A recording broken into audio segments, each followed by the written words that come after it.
për shembull bashkohemi për lëndët kimike, për ligjin pro familjes e tjera. Këto janë protesta kazuale dhe vërtet nuk mund të prodhojnë lider se kanë një qëllim të vetëm e cila mbaron ajo, miratohet ose jo.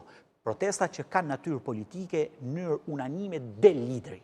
Liderin e prodhojnë turmat, e prodhojnë garat. Po mirë, jam duket se ka dalë. Ajo Luciana Koka, më duket se është një lloj lideri dhe unë shoh një figurë interesante tek Luciana. Nuk kam as një person, mund dalin lideri dhe mund të jem unë gabim totalisht. Unë po shoh deri në ditën që po flas sot.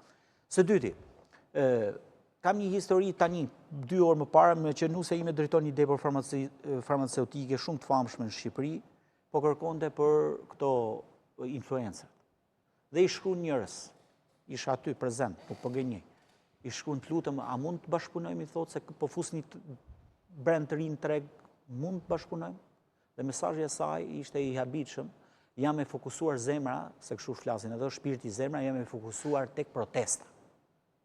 Një influencë e fokusuar tek protesta. Pyetja ime është, kush ka qëllim dhe kush i paguan këto influencer, se ju e dini se sa paguhet një influencer për një postim në Instagram dhe rrjetet e saj. Zakonisht influencerat kanë qenë nën protektoratin e Erion Veliaj. Kush i paguan këto influencer? Nëse janë nga ajo borri i tij, atëherë ai ta diskutojmë. Nuk e njoh fare, di që i njoh vllajën, po që ka një gazetar që punon Top Channel, pa diskutim, ato vetë nuk e njihja. Se s'merrem me këtë punë, as nuk i studioj se kush janë influencerat në Shqipëri. E dyta as me dermokosmetikën, por më bëri përshtypje, sepse isha me bashkëshortën, po e shoqëroja në makinë dhe më bëri përshtypje ky mesazh. Tani pyetja ime, kush i paguan këto influencer?